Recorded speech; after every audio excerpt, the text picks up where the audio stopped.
Right. Our next speaker is interesting because he really became interested in climate because he was so interested in international relations and how actors and parties interact with one another. And climate change is really an excellent thing to study if you're interested in politics, policy, international relations, the intersection of all of the above. Jonah is an NYU alum, a policy major there, and really did an impressive amount of reading before coming into the program about climate clubs and things like that. And while in the program, he also produced a lot of really funny one-liners and revealed to be quite a San Francisco Giants fan and thinks Barry Bonds is the greatest baseball player ever. I don't know that I agree with that, but big Giants fan, big international relations person, and did a project on, again, a topic that just stands out to me as being incredibly important, sustainable aviation fuel, again, because of the long-term lock-in that exists in that industry. So important topic and interesting approach Jonah took to this project. And without further ado, here is Jonah.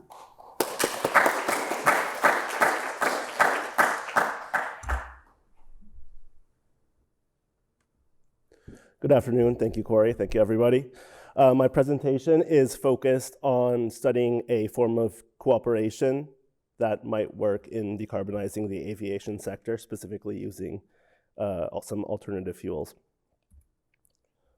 Right now, aviation accounts for up to about 3.5% of global warming, which doesn't sound like a lot, but as Kate mentioned earlier, that's a problem because the industry is growing and because both the policies and the technologies for decarbonizing this sector are falling behind other sectors. As we can see up here, they're really not very far along, and because they're not far along, very soon we could have a situation in which aviation alone constitutes 22% of all global emissions if policies are not enacted. Now, in order to meet international targets, which are carbon neutral growth from 2019 or 2020, we're going to need a basket of measures centered around sustainable aviation fuels and offsets. Now, in theory at least, these two should work together, with offsets providing the financial incentives to take action and the actual work being done by sustainable aviation fuels. There are some other things which may be important. Unfortunately, we just don't have enough time to get into them very deeply at this time. So what are SAFs? Very briefly, any alternative fuel that is not petroleum-based jet fuel that will lead to emission reduction. As of now, in practice, that means biofuel. It could be any number of feedstocks, a number of complicated processes leading to a fuel that can be burned in a normal jet engine. And in the future, we might have a SAF that is a non-biofuel, which is power to liquid, using electrical power to store energy in liquid form. There are a number of advantages to this approach. There are large potential gains. They're suitable for all flights. Very importantly, we can drop them in to normal aircraft engines, airport infrastructure with no changes or minimal changes. And this is not entirely academic or theoretical. They have been used in over 200,000 flights since 2008, and there are currently at least 6 approved pathways approved for a mix rate with normal jet fuel of up to 50%. So let's boil down what's important for us to know about sustainable aviation fuels. For the purposes of this exercise, we need to know 4 things. Number 1, they behave exactly like normal jet fuel in every way that is important. They can be mixed with petroleum jet fuel at a variable mix rate. Up to 50% is currently approved. 3, they can reduce emissions significantly, perhaps up to 80% or beyond. And 4, importantly, the fundamental barrier to their adoption is that they are more expensive. With policies, price supports, et cetera, they could be as low as 50% more expensive or as high as 6 times more expensive at this time. So how do we make this work? An important piece of that is international cooperation. And this is essential for every sector in fighting climate change because as we see here, no one country is big enough to make a difference by cutting domestically. And furthermore, they're going to not be motivated to do that if other countries don't take similar steps. And of course, that is doubly true in aviation because most aviation emissions come from international aviation. So what might successful international cooperation in this sector look like? Well, let's start with some assumptions. Assumption number one, that all countries to a certain extent are rational and self-interested. Another assumption that at least some, not all of them, not most, not even most, are in fact motivated to take action and spend the resources to do so. We might call these guys leaders. Unfortunately, most countries do not fall into that category. And the small group of leaders, maybe some countries in Europe, maybe Japan, maybe even the US, depending on who's president, are just not big enough to solve the problem on its own. Now, with these assumptions, we might say that the key to successful climate action involves getting leaders to induce other countries, in this case they would be followers if they are successfully induced, by providing incentives, basically making it worth their while to take climate action. And sometimes the word that is sometimes used to refer to the group in which this would happen would be a climate club, which is basically just a group of countries that is following the logic we just laid out. We have some early movers that are interested in taking action. They may like the idea of working in a club because it's small, it avoids gridlock, and they would build a system in which members take climate action and other countries are induced to become members, either positive inducements, carrots, which would effectively mean members get something good, like trade benefits or money or technology, or the reverse, sticks, reasons why penalties on non-members. And the most famous Climate Club proposal involves using trade barriers on non-members. And these would happen kind of in parallel to the UNFCCC, the main UN climate change process. It would be outside, but it would not be in contradiction. Nothing that happens here is something that would really challenge the purview of the UNFCCC. So that brings us to our research question. We started off talking about sustainable aviation fuels, and we moved on to touch on international cooperation. And our research question is to consider a climate club in which leaders induce followers to use SAF, and they do this by paying the extra costs. And what I was wondering is, could this work? How much would it cost? What would be the ideal size of membership? Should it eventually grow to universality, or could it remain smaller? And there are many variables here, which I'll refer to in just a moment. Which of those are the most and the least important? In order to answer this question, we use a technique called agent-based modeling, in which basically we define different agents, we define how they interact with each other, how they interact with their environment, and then we basically see what happens. They have simple rules, but they combine in complicated and unexpected ways. Now, I told you that there were uncertainties, unknown variables. Here are some of them. And in fact, one of the reasons why ABM is good for this project is because of all the uncertainty, because we can very easily use the model to determine which of these are most important. Some of the uncertainties, what country or countries could be leaders? I make an assumption, which I'll explain very soon. How much would they be willing to pay? Again, I use current international aid flows and international climate finance flows to kind of ballpark that. How much more does SAF cost versus normal petroleum fuel? I mentioned 150 to 600%, and there are different estimates depending on the process. Again, overall emissions reduction, I mentioned 80%. That's a commonly cited figure, but there are others. How much would each member use as a percentage of their total use of fuel? And other questions here that are unknown, and this is one of the reasons, as I said, that ABM is good for this question. So basically, all members commit to using the same mix of SAF for all jet flights. For example, if it was 10%, every country would replace 10% of their jet fuel consumption with SAF. Members are either leaders or followers, each with specific rules.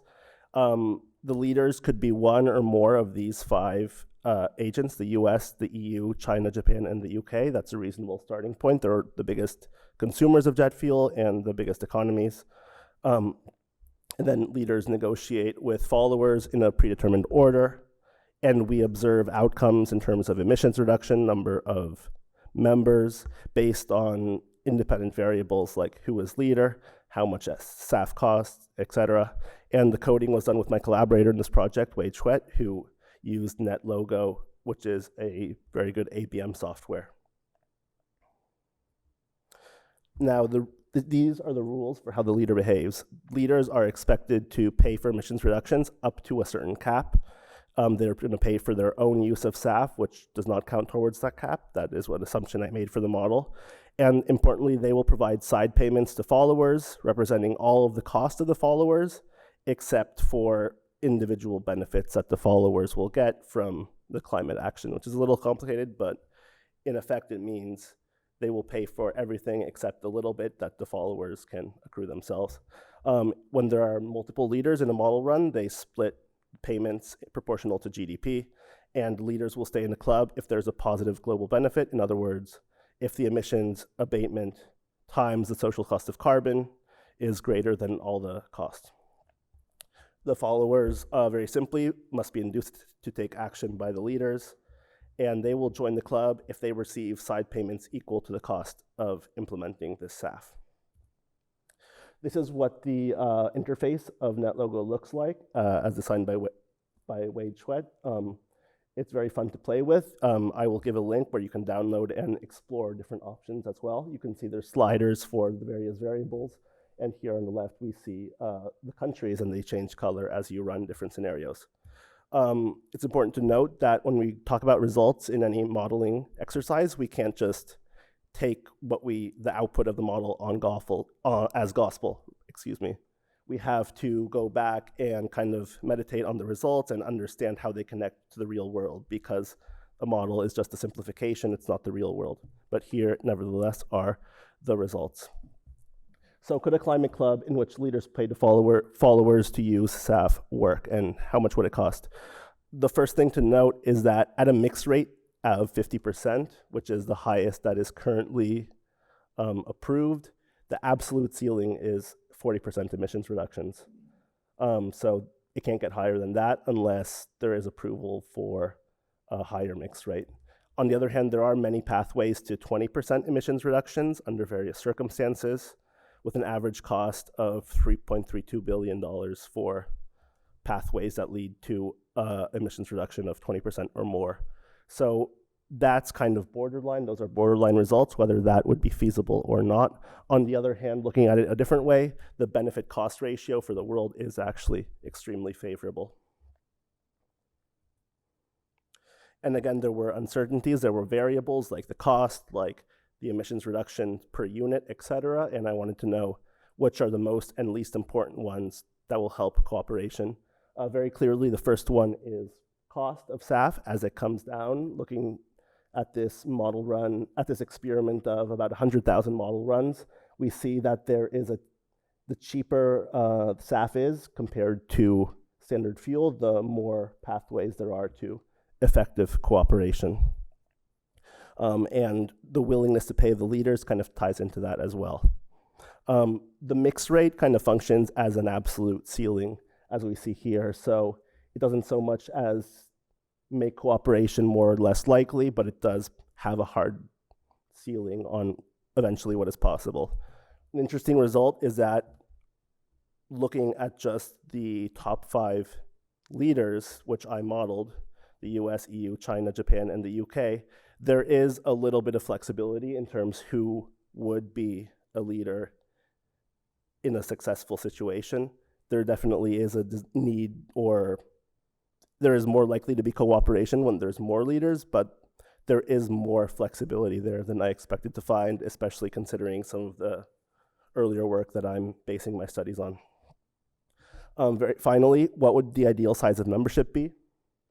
And we are consistently seeing results that look like this, which means that the club either grows to universality, Remember that the EU is just one actor, which is why universality here is 154, or it stays very small. And I have a few theories for why that is, based on the structure of the model and based on the fact that it's cheaper to fill up the fuel needs of the cheapest countries first before moving along. And also the fact that, looking at the right, jet fuel consumption is heavily skewed towards the biggest actors. So it's actually quite possible to have an effective club with just the top countries. Finally, a little bit of a discussion, policy implications. I say that this is worth further research. As a simplification, as a modeling assumption, I assume that all followers would be paid according to a simple formula. Leaders should further refine that research to find the lowest costs, and they could probably make it cheaper, because my assumption was that they would pay everything because that was the easiest thing to model. In fact, in real life, you could probably negotiate and make it even cheaper. They should investigate that. Most importantly, we need government and industry investment in R&D and D to bring costs down and to expand productions. And eventually, we're going to need up to push the maximum mix rate beyond 50%. And you can look at the paper and play with the model. That will be posted online. I'd like to acknowledge everybody who supported and contributed to this project, which is quite a long list you see up here. Thank you. Essentially, my question was, what are some attributes that could make a climate club effective, and how would an effective climate club potentially complement the Paris Agreement and help us reach our goals? It's hard to repeat a question a second time. But any other questions from the room? We're a little over time right now, so maybe one more question if we have one. I'll ask one real quick then. The effect of broad adoption of sustainable aviation fuel. There are some Alaska Airlines CEOs talked about regional transport with electric aircrafts within 10 to 15 years. There are supersonic international level airplanes that might have a lower carbon footprint that might be in the engineering pipeline. Is there any possibility that broad adoption of SAF would have any sort of chilling effect on the adoption of zero emissions in the aviation space? The difficulty with zero emissions, or essentially electric aircraft, is that batteries are heavy. And so that might be possible for short or even maybe medium haul flights, but the long haul flights that account for a lot of emissions, really, this is the best option for the conceivable future. And as we all know, we don't have the luxury of waiting for the technology of the future in 100 years, 150 years. We're really up against it time-wise, so we got to get this going. I have one excellent question in the YouTube chat here that I have to ask. Did you code differently for autocracies versus democracies? And would you expect rational, self-interested behavior of a democracy to apply to a dictatorship? We abstracted away from any internal politics of any particular country, but that would be an interesting thing to study further or think about further. And yes, what would be the next steps for future exploration and possible implementation? I would want a more advanced model, the model that Wade, Chwet, and I worked on together. I'm proud of it as a first piece of research. There are abstraction simplifications we made, so I certainly wouldn't take these results as marching orders to create an international system. I would want more research.